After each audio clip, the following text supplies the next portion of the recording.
I'm Brandi Kruse. Coming up today on Undivided, we always hear progressives chant, "When we fight, we win." Well, it turns out that's true. Plus, a GOP election observer who refused to wear a mask while watching ballot counting in 2024 avoids jail time, but there's still a long fight ahead. And Washington and California are risking losing even more federal funding, this time over failure to enforce language requirements for big rig drivers. That and much more coming up today on Undivided. Remember, you can support this wonderful show of ours for just $5 a month by signing up at undividedpod.com. That's undividedpod.com. And you click on the banner that says support the show for $5. We make it pretty simple.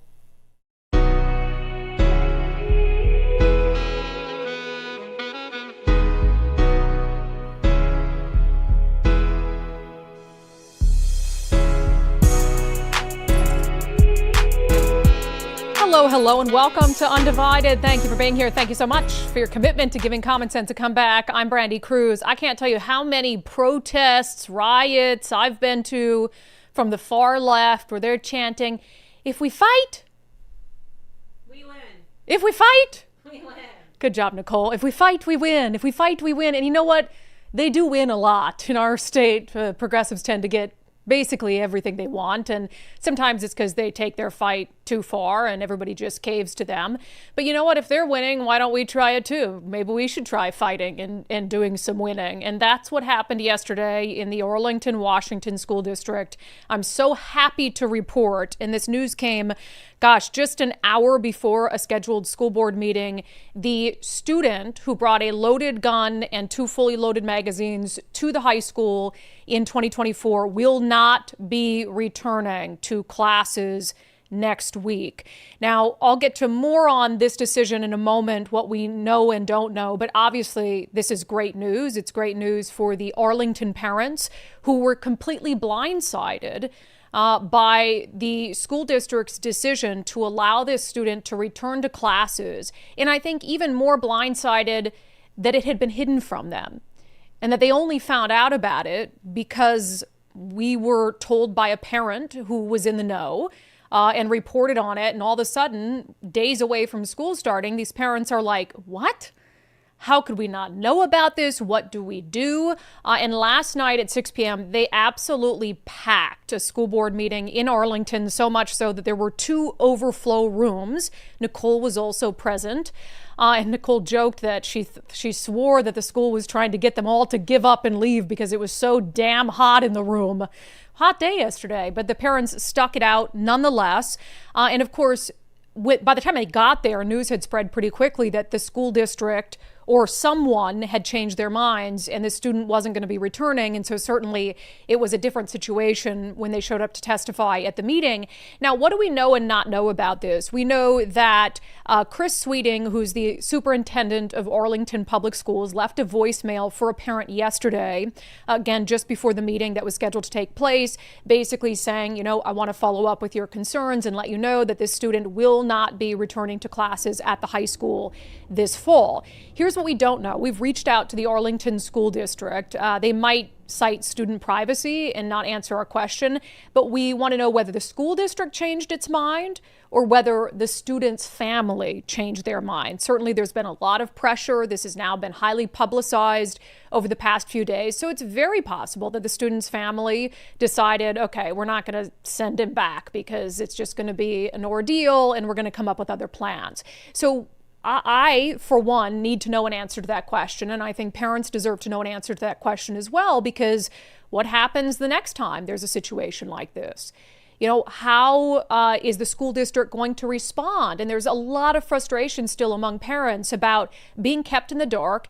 And two, that this was even an option, that you can bring a loaded gun, 2 fully loaded magazines, and extra ammo in your backpack to school in today's day and age, and you can be allowed to walk those same hallways once again. So parents deserve to know, even if the school's not going to tell us for whatever reason, they ought to tell every single parent their reasoning and what happened behind the scenes to lead to this decision.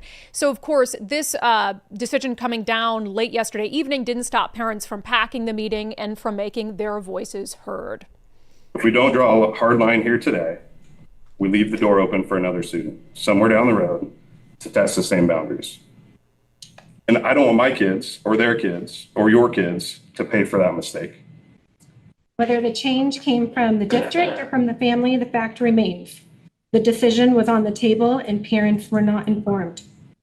That should have never happened when safety of every student is at stake.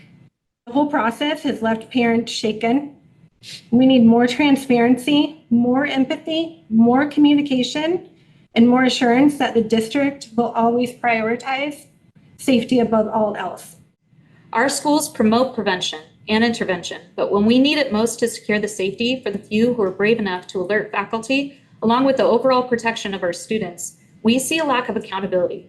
If you allow violent felons to return on campus, you are defending the offender instead of the victims and sending a message to our students that by speaking up, they are putting themselves at risk. Throughout my time in these schools, my number one worry walking through the doors each day was dying at the hands of a classmate. While I am free from the constant fear of being shot down at school, my 7-year-old sister is still in your care. My best friends and people I love dearly still walk these halls each day, while each of you chooses to put their lives at risk. By allowing students who are actively endangering innocent children back into schools over and over again, you choose the potential of one individual over the safety and security of more than 5,000 other lives. I just want to let you know how disappointed I am to not only hear it just from, you guys send out the call a couple days after it blows up and everybody's upset. Didn't know about it. I found out through Facebook. And I'm glad that we have, real journalists such as Brandi Kruse to break a story like this to where other people can actually, hear about it. And it's sad that we have to hear about it there instead of from you guys first. A little self-serving there at the end, but we appreciate the sentiment. But really, we just extended our platform to parents who wanted to blow the whistle on this, and really they deserve the credit for bringing this forth, for forcing the school's hand, and ultimately, no matter who made the decision, for allowing kids to go back to school in a couple days and feel more safe than they otherwise would have. So there's a lot of questions here. The school district said it was guided in its response to this by state law. And we know state law likes to, the state and the Office of Superintendent of Public Instruction, they like to coddle kids. They don't want to teach them anything. They don't want good academic outcomes, but they want to coddle kids. I believe race is a factor in all of this. We know that this student is Hispanic. I'm sorry, I've been through this stuff enough to know that that's one of the things that's happening in our schools is they look at disproportionate. This happened a ton, especially during the pandemic. In our state, in Oregon and California, they were like, oh, discipline in schools is having a disproportionate impact on kids of color. And instead of getting to the root cause of why that's happening, maybe home life issues or whatever it is, they're just like, well, we won't discipline kids and, we won't grade kids and all of this nonsense. So that's sort of the skeptic in me that believes that maybe this was race related.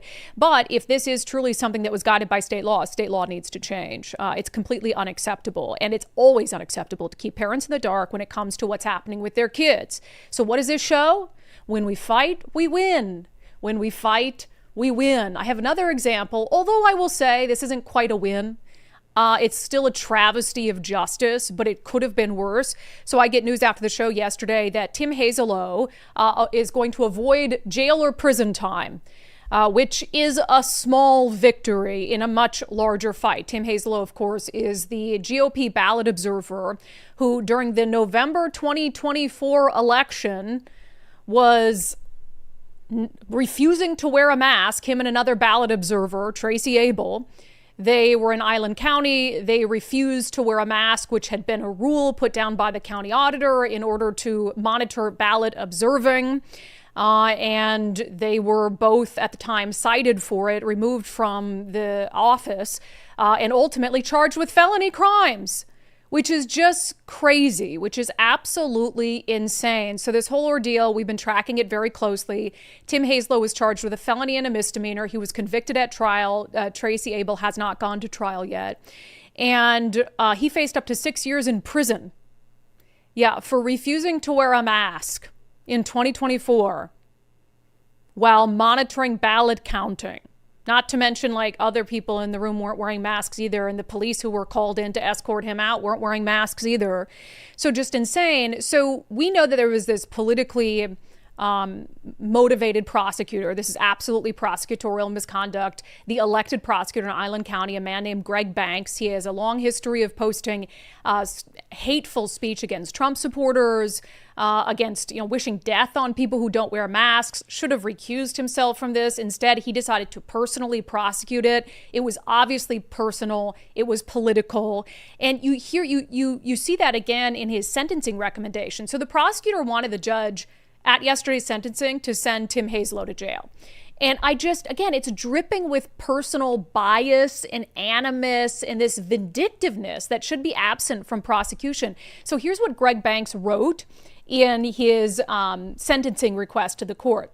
The state's sentencing recommendation is intended to give Mr. Hazelow an opportunity to reflect upon his misguided behavior from the inside of a jail cell. I mean, this guy is insane. So again, he wanted 7 days in jail, 80 hours community service, can't go to the Island County Elections Office, all of this stuff. So he says, intended to give Mr. Hazelow an opportunity to reflect upon his misguided behavior from the inside of a jail cell. At the same time, the state has no interest in providing Mr. Hazelow a platform from which to continue to raise money and promote his false self-aggrandizing narrative that he is somehow fighting tyranny. Although the state is not confident that Mr. Hazelow is capable of ever admitting the error of his ways, the state acknowledges that a significant jail term probably will not improve the likelihood of the desired outcome of reflection and reform. I mean, this guy, he cannot argue he's not personally politically motivated in pursuing this case to the extent that he has. It's dripping in everything he writes. He hates Republicans. He hates Trump supporters. He hates and wishes death on anti-maskers. And now, he wanted to send Tim Hazelow to jail. Now, for people who are watching, and we had an individual who sent us video who is watching from an overflow room, so the audio's not great, but you'll get the gist of it. So the judge in this case, as he's beginning to talk about, and judges always do this, right? They give their rationale for what sort of sentence that they're going to hand down, and then they announce what it is. And he goes off, this judge, who was handpicked by the prosecutor, by the way, he goes off on this long-winded diatribe about how he can't understand, he just can't fathom why Tim Hazelow wouldn't simply put a mask on for the safety of those counting ballots. I'm still grasping with why do that? And let me just start where I should always start, is with the victims. I understand that this is a non-violent crime, right? Yes. But the fact of the matter is there are people who have been affected by this. These folks are 60 to 90 years old who do this out of a sense of duty, which is commendable. What occurred in August is that COVID spread through the office of the ballot counters.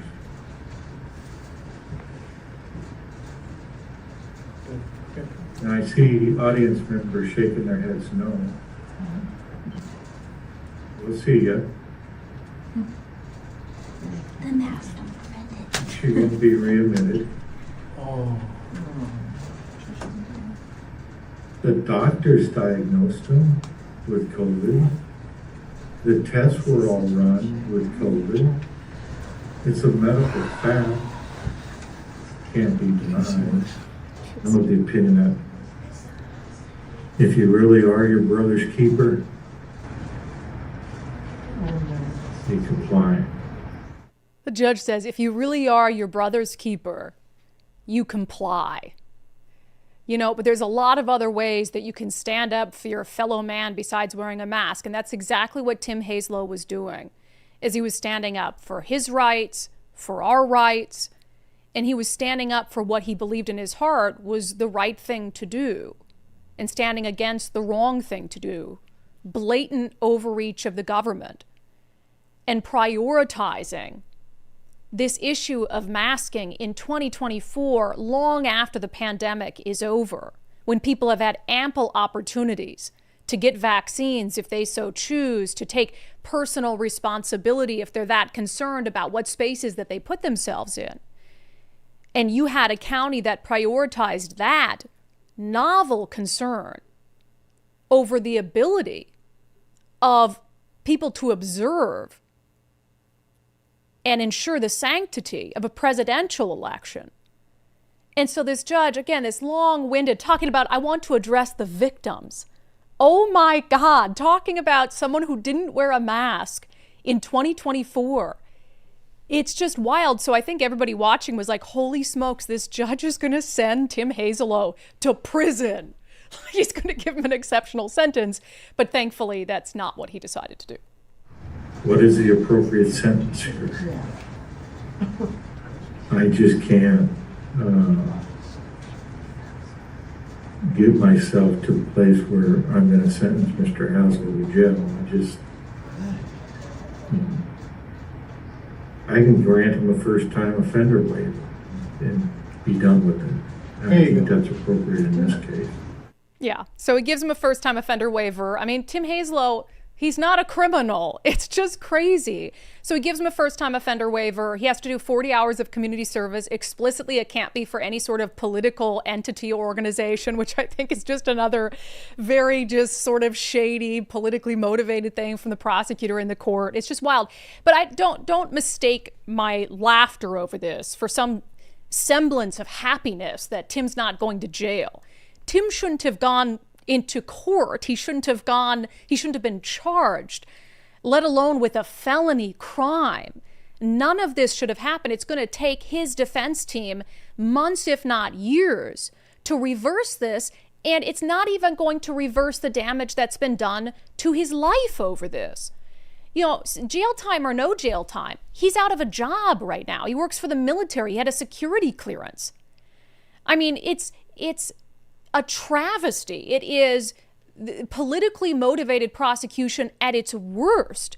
So we wanted to ask him just to join us really briefly today. I know we've heard from him a couple times during points in this process, but just to hear from him briefly today with his reaction about what happened in court and where things go from here. Tim, welcome back to Undivided. No jail time, but do you consider this a win? I'm going to say, you take every little victory as you can get them. I'm gonna say that it's a little victory. At least I'm talking to you from outside of a jail cell, which makes a big difference in my life and my wife's life. But we're gonna fight. We're gonna continue. We're gonna appeal this. We're gonna appeal the sentence, and of course, that we're already appealing the civil case. And it's looking like they're really playing into each other's hands now. And Prosecutor Banks is these new attorneys in Austin have got it going on, and he's kind of on the ropes at this point in time. There was a lot of things brought up that we didn't know about prior. So, yeah, I want to read you from the state's sentencing recommendation and have you respond to it. And the prosecutor, Greg Banks, kind of reiterated some of this in court. The state's sentencing recommendation is intended, they wanted 7 days in jail, to give Mr. Hazelow an opportunity to reflect upon his misguided behavior from the inside of a jail cell. At the same time, the state has no interest in providing Mr. Hazelow a platform from which to continue to raise money and promote his false, self-aggrandizing narrative that he is somehow fighting tyranny. Respond to that, sir. You talk about self-aggrandizing. I mean, it's hard even to respond to some of the craziness that, Banks I believe he's just trying to shut us up. And he knows that if I get convicted and I have to serve a jail sentence, that people are going to say, I'm not even going to take the risk of challenging authority, even when I know that authority is wrong. And that's what the left wants from us. They want us to sit in our chairs and be good little sheeple. Yeah, we actually did this show poll the other day ahead of your sentencing, and I asked people, would you be willing to go to prison? Would you be willing to violate a mask mandate if you knew it meant going to prison? And I will say, Tim, you're in the minority because most of us said, hell no. Yeah, I saw that. And, I've been sharing that with my friends and family in circle as well. I don't know if they chimed into your poll or not, but I got to tell you, honestly, if I knew that I would face jail time for not wearing a face mask, I wouldn't have done what I did. Wow. I would have challenged it still, which I was already doing prior to that. And the only reason I went this far with it, I was going to be a poll watcher anyway. That's irrelevant. But the reason that it went this far was because the auditor and the government wouldn't even give us a response to all of our complaints and even our cease and desist letter. They just totally ignored it like it didn't even exist. So it had to go to another level. Now, once again, because we're conservatives and we believe in peaceful demonstration and peaceful challenging of authority, no victim, no crime. I can't believe I got to pay $500 into a victim fund, but it's a lot better than $10,000 to some arbitrary nothing. But who's the victim? Who's going to get it, right? Well, I mean, if you had listened to Greg Banks in court, the prosecutor and the judge, you would have thought that you physically assaulted people. I mean, you would have thought that you're a violent criminal the way they were speaking. He just went off about how making diseases political and so on and so forth. And I'm like, you got to be kidding me. Yeah, it's pretty stunning to hear kind of you be accused of politicizing all of this when, you know, you have this prosecutor who has said such vile things about Trump supporters and about people who don't mask, who's just dripping with clear political motivation. And it oozes from everything he writes about this case, from emails that he responds to our viewers with about, you know, trying to justify his conduct. I don't think he should be near a courtroom. I mean, the way that he's handled this case, it's prosecutorial misconduct, in my opinion.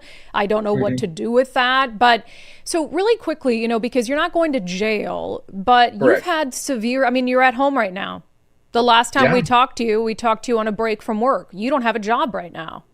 No. So I've been suspended, temporarily suspended from the facility that I work in by the Navy while they adjudicate this, the conviction. The reality is I don't see them being able to use that against me to take my security clearance, but just the fact that I can't go to work right now during the process is a huge issue for me, right? Because, I mean, no matter what you do to put yourself in a position, when more money's going out than is coming in, it's very stressful on a family. You know, there were some unnamed generous benefactors who stepped up to try to get you some help on your legal team and sort of bolster that a little bit. It seems like you've been very happy with them.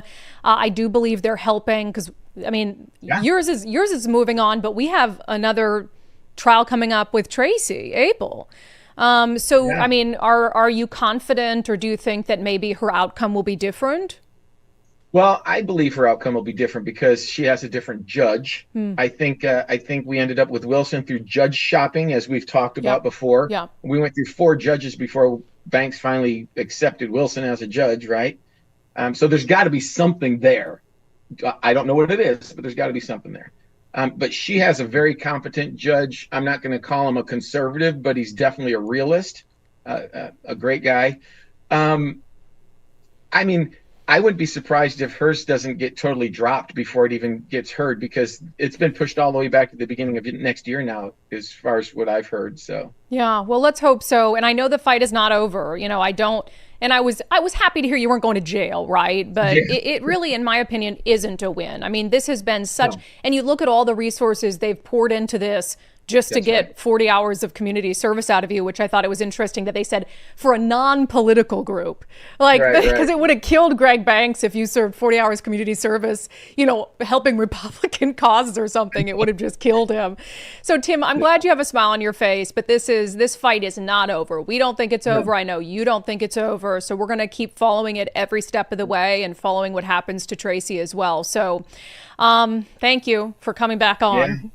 Well, I appreciate you for all your help too. And once again, I don't know who these donors are, and I'm not asking who they are, but I want them to know, if they're watching, that, man, overwhelming appreciation. I mean, I was crying when you told me that some people were willing. So yeah, well, people see injustice and they're sick of the justice system being weaponized and then not working in areas where it should work. I mean, potential jail time for what you did. We see violent criminals released without any bail. I mean, who don't spend any time in jail. And it's just really insane to see. I don't know how you got through it with a smile on your face, but we appreciate you. We appreciate you fighting the good fight, and we'll talk to you soon, okay? All right, thanks. Have a great one, Brandi. So there you go. Tim Hazlow, smile on his face despite everything that's happening. In addition to some generous donors who helped hire some additional defense attorneys for the sentencing phase of this and presumably going on to appeal. I know a lot of you also contributed to Give, Send, Go accounts for both Tim and Tracy, something we don't share often. We don't usually share individual platform fundraising things, but in this case, we made an exception.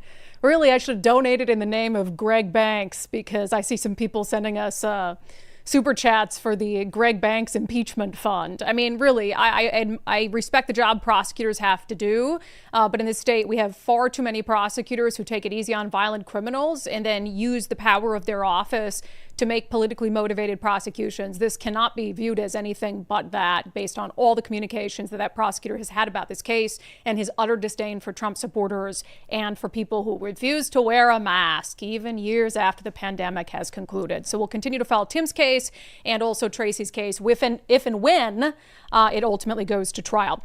All right, coming up next in our segment, Unbelievable, just how much money is the state of Washington really willing to lose in federal funding just to fight Donald Trump? I guess we're going to find out. First, trade deals affecting the global economy, uncertainty around AI right now, which we know impacts the stock market quite a bit, all these new digital coins coming out every day. So with all that happening, are you concerned about how much risk your retirement portfolio is exposed to? Are you confident in it? Is it time to get back to basics? Well, Bulwark Capital always focuses on risk management, especially in this chaotic world. The core of that strategy involves basic fundamentals of value investing. Bulwark continues to look for opportunities to lower risk, lower cost, and of course, give your retirement as much upside as possible. You have your dream retirement. You've worked for it. Bulwark wants to help you make it a reality. Bulwark's Zach Abraham reviews market changes with his daily Know Your Risk podcast and YouTube channel. You can find them wherever you hear podcasts and on all social platforms at Know Your Risk Podcast. So give Zach and his team a follow. And when it comes to your retirement portfolio, get back to basics with a second opinion with Bulwark's Know Your Risk portfolio review. It's totally free. Go to knowyourriskpodcast.com. That's knowyourriskpodcast.com. All right, news out this morning from the Trump administration that Washington State and California, for that matter, as well as a couple other blue states, are risking even more federal funding if they do not comply with requirements that big rig drivers can speak English. Let's talk about it in our segment, Unbelievable.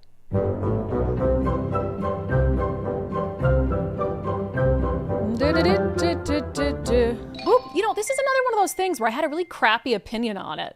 And then I got more informed and spoke to people who actually know more about this issue than I did at the time. Yes, I'm willing to admit that sometimes I don't know everything about everything.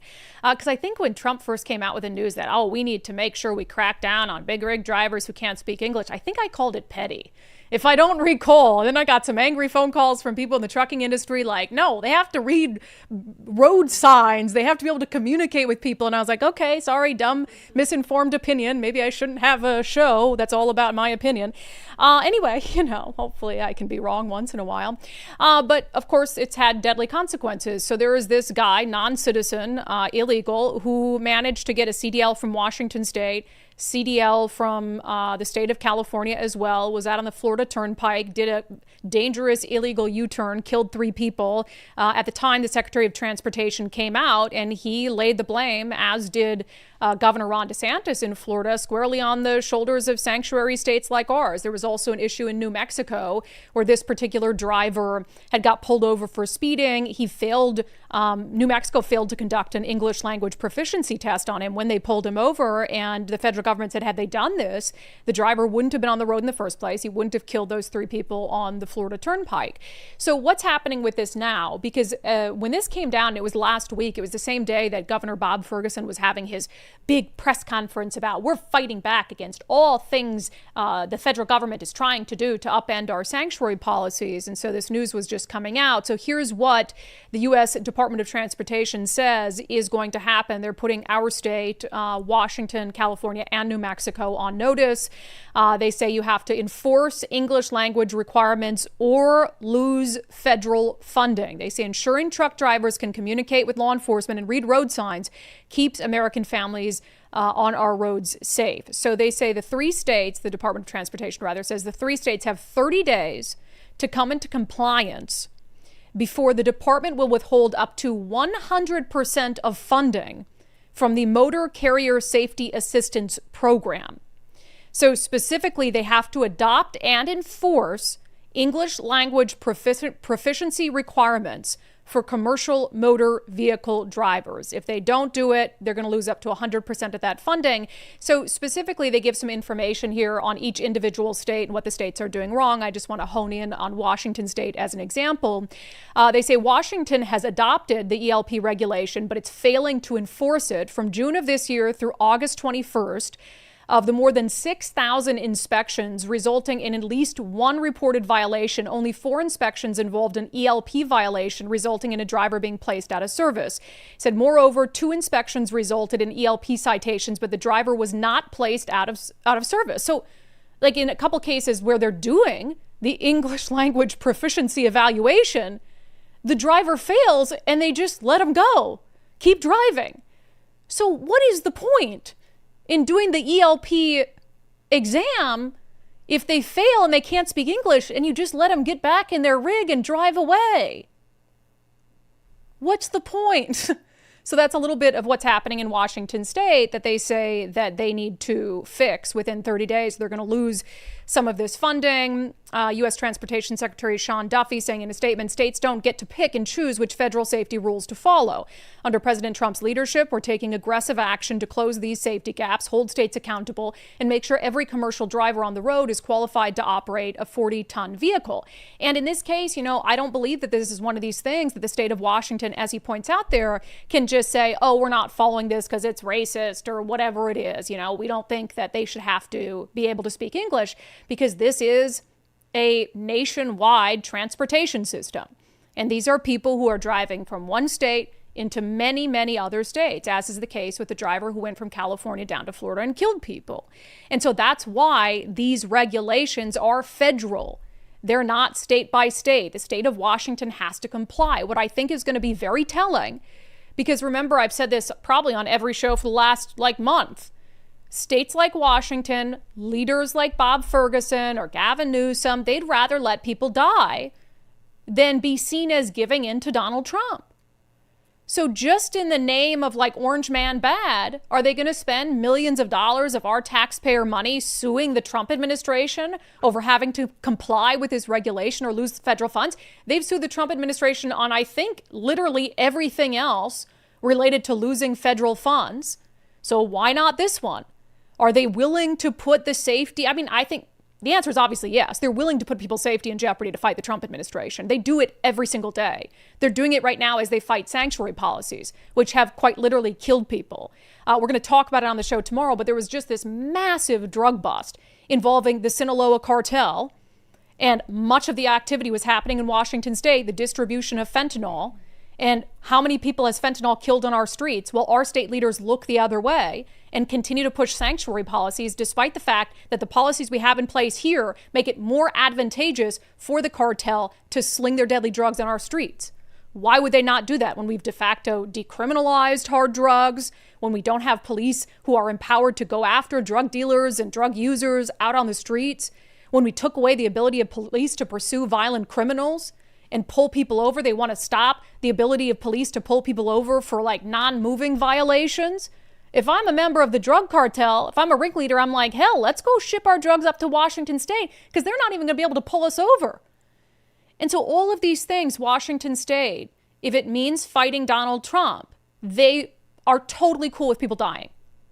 Whether it's at the hands of a deadly drug that was trafficked here through Mexico, whether it's at the hands of an illegal alien, like the one who killed Trooper Gadd, or whether it's because of the negligence or the inability of to speak English of a big rig driver who can't read road signs and hits and kills people. It's really insane to see. And I could be wrong. Maybe I'm wrong. And the state of Washington will come into compliance in the next 30 days. And Nick Brown and Bob Ferguson won't fight the Trump administration on this, but they fought the Trump administration on everything else. So I really would not put it past them. Absolutely unbelievable. All right, we'll get to some national news coming up, including it's racist to fight crime. I do think we should acknowledge that. It's just absolutely racist. That's according to the mayor of Chicago. First, I keep encouraging you guys to take the First Mark Challenge, become a member of the First Mark family. I'm a member of the First Mark family. Mike and I are, the business is, Nicole is, and so many undivided viewers and listeners have taken the First Mark Challenge, and now they're members of the First Mark family as well. And that's because it just really is an exceptional service. There's no reason why functioning adults, which I know every single one of you are, need to be out there dealing with insurance on your own, shopping the market on your own, trying to use whatever weird tools are available on the internet to get you the best price. First Mark can do all of that for you for free, and they're going to proactively be reviewing your insurance, what's happening in your life every single year to make sure you have the best coverage, which is important. You don't want to cheap out on insurance, then the unthinkable happens and you're just screwed. So they're going to make sure you have the best coverage at the best price.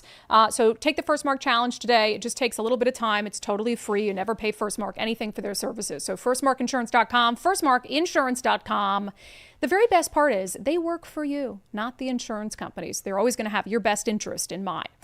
All right. So, of course, President Donald Trump had this marathon press conference yesterday talking about the federalization of Washington, D.C. and what they've been able to accomplish there in a relatively short period of time. It's been like 2 weeks. The people in D.C. love it. I love these news agencies. They'll go out and do man on the street stuff in D.C. It'll be like a black guy. And of course, the Democrats believe they own black people. So of course, they're going to see a black person and think, well, if they're going to speak out against what Trump is doing. And then they're like, I love this. I've never felt safer. And it's just amazing because real people want to feel safe. Real, normal human beings want to be able to walk the streets of the city they live in and feel safe and not have to be looking over their shoulder. So what Trump has done in D.C. so far has been quite remarkable. I mean, it has to be long term. Even in Seattle, they've had crackdowns over the years that I've covered that have been for short periods of time, have been fairly successful. And then a few weeks will go by without that level of a police presence and things will just get back to the way they were. But if anyone can fix D.C. in the long term, I do believe it's President Donald Trump. So he said during that press conference that some other cities might be next. As you know, I have some misgivings about that. As much as I believe a city like Seattle, Chicago, Portland, LA could absolutely benefit from the feds coming here and inundating our streets to improve things, I think it's a slippery slope. I want our leaders to want the help. I want our leaders to understand that they need the help.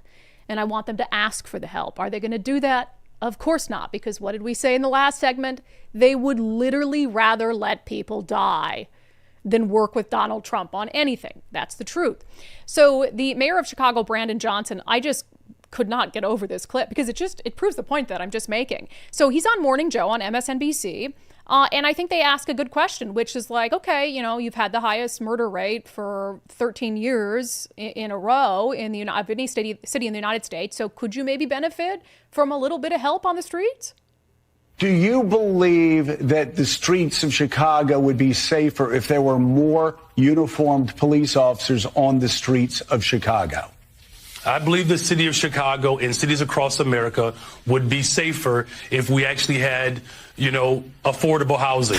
Look, okay, I'm not saying that that's not the question I asked. My question is, and I just need a yes or a no, do you believe the streets of Chicago would be safer if you got all of those other extraordinary programs put back into place, which do have a history of being successful, if that's complemented by having 5,000 more cops on the streets of Chicago?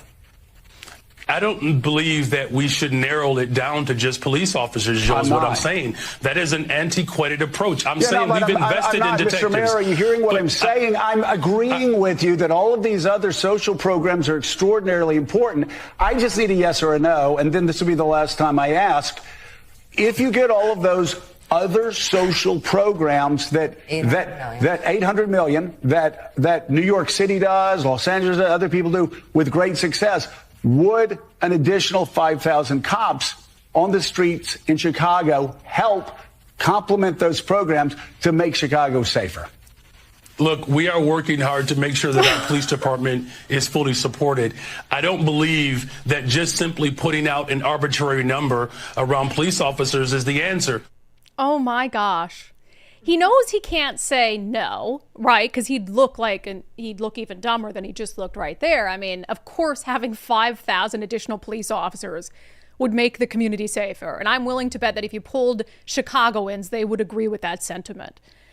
And then you can't say yes, because then people would say, okay, then why not let Donald Trump come help? And he doesn't have a good answer for that. It's just insane. And then he has a press conference where he's talking about, and look, it's not a new sentiment from the left that, oh, we can't arrest our way out of crime. And there's some slivers of truth to that, but like, it doesn't mean you can't try, right? And it doesn't mean you shouldn't arrest people who are committing crimes. But, you know, the point about we need sort of a holistic approach to what is causing, in Chicago specifically, young black men to kill each other at these just insane rates, et cetera. You know, and that's what even on Morning Joe they're trying to get across is we're not saying only 5,000 new cops. We're saying, you know, we have to do all these other things, but would that not help? So it's not a new, we can't arrest our way out of crime, but this idea, and he repeats in this press conference, that, you know, we can't bolster policing because that just leads to more racism. We cannot incarcerate our way out of violence. We've already tried that. And we've ended up with the largest prison population in the world without solving the problems of crime and violence. The addiction on jails and incarceration in this country, we have moved past that. It is racist, it is immoral, it is unholy, and it is not the way to drive violence down. Okay, so what is the way to drive violence down? Because clearly you're not doing it. So your answer is to do nothing? Your answer is to ignore crime? Literally, I mean, just like crime's happening, but let's not arrest them because that would be racist and we can't put people in prison. I can promise you mass incarceration or whatever it is, you know, on certain drug crimes I don't necessarily agree with, but I'll tell you what it didn't do. It didn't make communities less safe. It didn't do that. And not putting them in prison certainly would make communities less safe. So it's just this insane, you know, they want to keep repeating these regurgitated lines that they've been using for years and years. We can't arrest our way out of crime. We can't arrest our way out of crime. So we're not going to do that. We're going to try other things. Well, what you're trying isn't working. So let's at least go back to something that we know for sure will get criminals off the streets. Well, you come up with a plan that you think will work, okay? To reduce crime. We always go back to this racist element. And it's hard because I don't want to couch my opinion on this. Were there times where people were thrown in jail because of the color of their skin in the country? Of course. Nobody is denying that. But we are well past those times now. And the reason there's a disproportionate number of people of color who are incarcerated in this country is because they're committing a disproportionate amount of crime. That's just the truth. So if you want to deal with that real simple truth, let's talk about why. Let's talk about some of the economic factors, some of the cultural factors that contribute to that. But you don't want to have those conversations. So you just want to dismiss all of this as racist and just continue to, you know what's more racist than that? Just looking the other way while young black men die in pools of blood on the streets of the city that you're supposed to protect and represent. That's far more racist. It's insane stuff. And so then I hear an answer like that, and I'm really struggling internally because I don't agree with the Trump administration coming into cities besides Washington, D.C. and taking over police departments. Just fundamentally, I don't agree with that. But then you hear something so dumb like this, and that you see that we have leaders who are willing to let people die instead of work with Donald Trump. And then I'm like, okay, well, maybe some sort of extraordinary measure is warranted, but it's such a slippery slope. So I really struggle with this one because I just don't see these blue states learning any sort of lessons, being willing to put their egos aside to save lives, whether it's from gang violence or drugs or, you know, truck drivers who can't speak English. It's insane. All right, this was an interesting story that popped up in Wyoming. We don't talk about Wyoming very much, you know? Make Wyoming news great again. The headline, Judge dismisses lawsuit to remove transgender sister from UW sorority, University of Wyoming. It says sororities are free to induct whomever they want, including transgender sisters. That's according to the final ruling in a federal lawsuit that started at the University of Wyoming more than 2 years ago. According to the ruling written by U.S. District Court Judge Alan Johnson, having considered the issues presented, we find that the majority of the claims must be dismissed on the grounds that this court still may not interfere with the sorority's contractually valid interpretation of its own bylaws. So a little background, in 2023, a few members of Kappa Kappa Gamma's UW chapter sued their national organization seeking to force the removal of a transgender sister. Why are they calling transgender sisters? Just throwing me off. The lawsuit was dismissed once before and rejected by an appeals court before being refiled in the U.S. District Court of Wyoming. On August 22nd, the suit was dismissed with prejudice, meaning it cannot be brought again. In the ruling, Judge Johnson wrote that the court would not enforce any particular definition of a woman. Another one I struggle with. I struggle with this because here's my thought, and when I read the court's interpretation of this, I tend to agree. I wasn't a sorority member. I didn't pledge or anything like that at the University of Nebraska, but I'm fairly familiar, I think, with what the process is. And you have these, sororities, many of them national organizations, and they have come in, and the recruits come in and they decide who they want to join. If you have an individual sorority that wants to let a dude in a dress join, then isn't that on them? And I guess you have other members, like let's say you've got the Kappa Kappa Gamma. Were you in a sorority? No, right? No, didn't think so. Let's say you've got the Kappa Kappa Gamma and whoever's making the ultimate decision about what pledges that they turn into sisters. And they decide this transgender person, biological male, is going to be a Kappa Kappa Gamma. And a few of the members don't want them to. I guess that's not necessarily fair to them.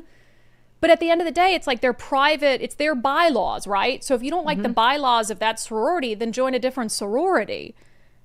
And you're not, it's no, an element of its competition, I guess, where they only have so many slots, right?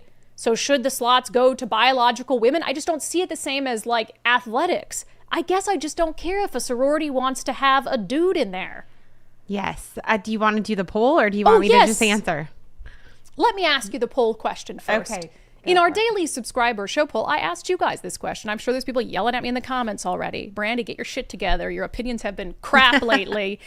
Should sororities be able to admit transgender members, biological men, if they choose to do so, yes or no? Nicole. So yes, I think that should be I guess I am with you. If that's in their rules, then you can choose yes or no to joining that sorority. I would choose my sorority based on that rule, right? Like, that sorority allows that's a sorority people. that allows men. Okay, Yes. well, I'm not going to join that sorority. So yes, it's a private thing. I don't care. Make your rules. I don't care. But in this ruling, as you read at the last line of that article, says that the suit was dismissed with prejudice, meaning it cannot be brought again. In the ruling, Judge Johnson writes that the court would not enforce any particular definition of a woman, and I disagree with that. Yeah. Yes, there is a definition of a woman, and stop pretending there's not a definition of a woman. Yeah, it's not a woman. It's a man who identifies as a woman. A lot of our subscribers are torn. Annette says, a little torn on this. I want to say it's up to the sororities to let a transgender member in. But on the same token, I want to say there should be some rules of protection in place so that members don't get abused. I'm not sure. I'll wait to hear what the masses say. And one of the accusations is that this was a man who didn't really identify as a woman, but wanted to be around women. Right. And I do think that, parents allowing their 18-year-olds to go off and join sororities, you don't want an 18-year-old man allowed to, dress, sleep in a house where there are 18-year-old girls sleeping as well, and, having pillow fights and doing all the things. Pillow fights. Oh my God. Isn't there, what's the movie? Isn't it White Chicks? Yes, Isn't it White Chicks where you've got the Wayne brothers? Is that it? And they're dressed as white chicks and they're just destroying chicks with a pillow fight. I think that's the movie. Yes. I believe that the sorority should choose to not allow it, but I don't think the court can really enforce that. But I do believe there should be a definition in court of a male and a female. Yeah, at least say for the record, defined. For the record, it's not a woman. However, they should be able to admit whoever they see fit. Now, I am not admittedly familiar with whether sororities are the beneficiary of public dollars or are they fully funded by these dues that are paid, and then the national sorority. I don't know. And that might actually influence my opinion a little bit. But right now, you guys are pretty split. 40-60, 40% say yes, they should be able to if they choose. 60% say no, they should not be able to, even if they want to. Joan says absolutely not. They can form their own house and recruit members. Definition is female group. They can start a trans sorority or a fraternity and have an alphabet membership. Sorry, just tired of all the perversion that they're trying to make look normal. Let's see. Greg said yes, if 100% of members agree. So if your existing membership 100% agree that yes, we can have a trans sister, then Well, like you I should said, be I able guess you to could do it. vote, and if your vote is overruled, then get the heck out. Join Right. a different one. Ollie Rohde kind of defeats the point of a sorority, a sisterhood, but I did vote yes because there are already some weird sororities and frats out there. This just adds to that list. True Isn't it funny story. how the frats and sororities, even though I wasn't in one, they all had their little, what they were known for, right? The type of people who would pledge for the houses. So maybe you just have a sorority that's known for having men. I know. I like the dressed as little Sydney Sweeney backlash from sororities. Their little dances that they were doing to Oh, right. In jeans and stuff. in Yeah. jeans to be like, yeah, being pretty's okay. Yeah, Matthew Cook, I voted yes if that is in fact their choice, but it's worth noting they wouldn't be a sorority anymore. I would, for instance, be opposed to a university as a condition because universities can decide, are you a recognized sorority or fraternity? Do you get a building on campus, etc.? If you had a university that mandated sororities must accept trans members, and that would be a totally different situation that I absolutely would not be okay with. No, absolutely B. not. Larson, Brandi, I think it's stupid, but college students are adults, so if that's what they want to do, just don't be surprised when your social life equals nothing but pride parades and LGBTQ plus demonstrations. Yes, maybe that's not the sorority life that you're all looking to. All right, we'll get to some comments from the show coming up next. First, if you are interested in hearing about housing policy in the state of Washington, things like rent control, I've encouraged you guys to sign up for the Engage conference coming up October 22nd and 23rd at Baden-Bauer Center in Bellevue. I'll be doing a panel with my friend Jonathan Cho. We're going to talk about how the media covers housing policy. There's also a ton of other speakers and panels, I think particularly of interest for builders, developers, for landlords, big and small in the state of Washington. So you can sign up for that at rhawa.org, rhawa.org. While you're there, you can learn more about the Rental Housing Association of Washington, one of our wonderful show sponsors, and sign up to become a member of RHA if you're a small to mid-sized landlord and could use some help navigating the complex world of Washington's housing policy. If you can even call it that, it's more policy trash, really. It's quite atrocious. rhawa.org. Okay, some comments from the live stream. Miranda's not curating comments today because she's on a plane coming to Seattle. And so maybe we'll have a surprise. It's not a surprise anymore. Maybe we'll have a little special visitor tomorrow in studio. Special guest. Wonder who it could be, Brandi. Really took that tease to the next level.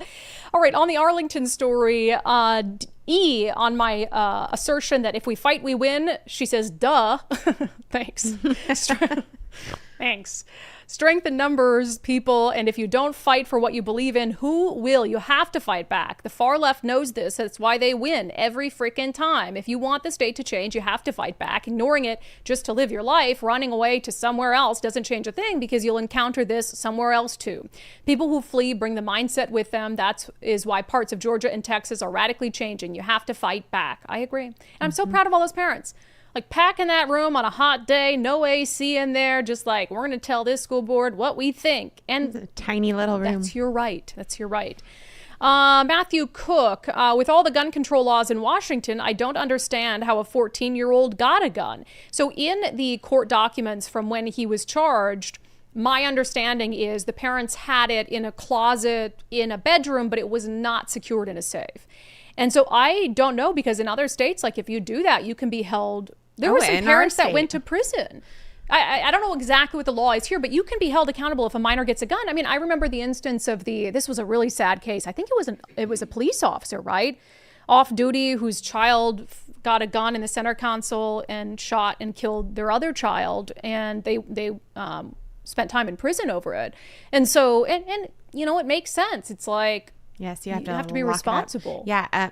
What I was told last night is that they lived outside of city limits, so that probably would have been like a Snohomish County Sheriff's jurisdiction. But like, I guess it was the parents admitted to having it in a closet unsecure. Right. But I don't know how you prove that. Like, I don't know. I don't know why they chose not to pursue that. It's something we can look into a little bit more, because that is a good question. Delaney Glade, I know a 13-year-old that stupidly posted a picture of a gun on his Snapchat while out shooting with his family and was emergency expelled from school and had to appeal to the school board. That's a little different. I mean, what was if he's out shooting with his family, whatever he's doing is lawful, maybe they were concerned. I mean, I don't know the picture. Maybe it was like literally just a picture of a gun. And if that would freak people out at a school. But it is the point that the superintendent has the ability to decide. Right. And so you do have to appeal. So they can decide and you can appeal. In this case, the other parents can appeal to say that we're not okay with this decision. Yeah. And so we're glad that she reconsidered. Well, if that's what happened. I don't think that's what happened. May not have been We what don't happened. know. And I'm willing to bet that the school got lucky here. I'm willing to bet that because of all the pressure, the student's family didn't want him to come back. And that would that's a cop-out for the school, frankly. So I could be wrong. We put out a request and we want to hear from them on it. So I'm with you. I don't think it. On Tim Hazelow's case, Alvin says, with the judge's thinking on COVID, I'm surprised he wasn't wearing a mask in court.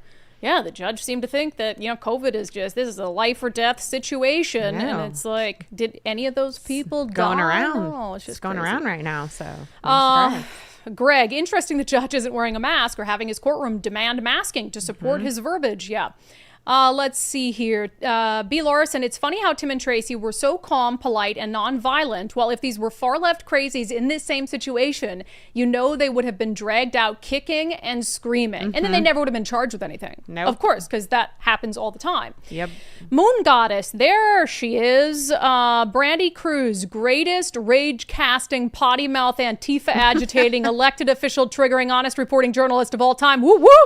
Woo-hoo. Woo-hoo. I like that. That was very nice of you. Thank you. Thanks for including in the montage of the parents speaking the guy who gave me a compliment. I know. Sorry, I had really to. Nice it was very self-serving. Good. Very self-serving. I know. I did that, not Brandi. I didn't choose it, but I do appreciate that. Mama Pillow. But it's true. I mean, but they shouldn't have had to find that out from us. No. It should have been information given to them by the school. Right. And I mean, the school was just hoping that they would be able to cruise into the year, kid comes back, and maybe some news trickles out about it amongst parents. But, we did it. King did it. I give King credit for they were there last night as well, but that was it. That was it. You didn't see any other reporters. Fascinating. Not even the Everett Herald? Maybe you didn't see him because they didn't have a camera. They might have, they didn't have a camera, so I'm not sure, but... Yeah. Mama Pillow, Tim should do his community service for an organization that exposes the danger and harm of masking. Where is Harmeet Dillon? Why is her department not defending Tim? Isn't it crazy, though? I've covered courts for 15 years. I've said before, that used to be my full-time reporting job, is I covered crime and justice. I have never heard, and I've been in a lot of cases where community service has been ordered. There has never been a stipulation that it be non-political community service. Never. I've never heard of that. Greg Banks hates Republicans. That's what he asked for. And he doesn't want Tim Hazelow helping with not even Republican, any sort of conservative cause or issue. And so he's like, has to be something else. It's just so transparent. I do hope that Tim gets creative here. Oh, 100%. Tim, we need to find a good, trigger Greg Banks sort of. Yes. We're going to get real creative here. Yeah, and we got a couple super chats. Lil Miss J, $10 super chat for Greg Banks for the defense funds. Yeah, in honor of crooked Greg Banks. Let's see here. On the truck driver, analog detectorist, every commercial pilot in the world is required to speak and understand English. Standardized for safety. So should all commercial drivers. It's logic. And I do agree with that. I don't know why I formed such a horrible opinion at the onset. Let's see. Papa Woody, that's also why we can't smoke weed and our alcohol level is regulated tighter. It's because it's all about... a lot of it is federal regulation. I think you're talking about the CDLs, right? So like a CDL driver, it's not the same. The state law around 0.08, if you're driving drunk, it's different for a CDL driver. You can't smoke weed. It's because you're abiding by federal regulations, as Papa Woody points out, and weed is a controlled substance still federally. On the Chicago mayor's asinine comments, Brian Manzo says, why do Democrat mayors seem to believe that affordable housing is the only solution to whatever the problem is? Whether it's homelessness, violent crime, or the cost of a slice of pizza in Seattle, affordable housing will solve everything. Because the rent's too damn high. Rent is too damn high. If we fight, we win. Big Princess, Brandi, can we get a follow-up on the Wa State Bar deferring their investigation to Bob Ferguson for requesting the Secretary of State to alter the 2024 primary election ballots? Yeah, we can look into that. I think it was contingent on Mark Mullet deciding to continue to pursue the case after the election. But let's take a note of that, and we will look into that for all of you. And with that, let's get to our closings. Sometimes I forget to breathe. And I talk real fast. Let's get to our closing sanity check. I was going to play this one yesterday, but totally forgot. And maybe it's a good thing I forgot because now it's stuck in my head. But this speaks to, really on the whole of the sanctuary issues and defending criminals and all of this. It's like Democrats have terrible approval ratings right now. The Democratic Party does. Imagine if they spent 1% of the effort to fight for hardworking, law-abiding people as they are fighting for criminal, illegal aliens. The Maryland man, the MS-13 gang member who was deported, brought back, now they're going to deport him to Uganda. Probably should have just stayed deported the first time. The progressive white 60 and 70-somethings joined in song to try to protect poor Kilmar from deportation. Kilmar is our neighbor. Oh, turn that up. You can't have him Trump. No! Kilmar is our neighbor. You can't have him Trump. Can you play that again? Let's go, Nicole. Everybody, say it with me. Kilmar is our neighbor. You can't have him Trump. No! Kilmar is our neighbor. You can't have him Trump. Yes, nothing like gathering together to sing on behalf of an MS-13 gang member and accused wife beater. If only you'd just spend a fraction of that energy fighting for people who are here legally and obey the law, the Democratic Party's approval rating might not be so low. All right, that has been today's sanity check, and that has been today's episode of Undivided. When we fight, we win. A lot more to talk about on the show tomorrow. We've got some great segments in store. With that, see you back on the live show tomorrow. If you haven't signed up to support our show already, please do. undividedpod.com, undividedpod.com. Kilmar is our neighbor.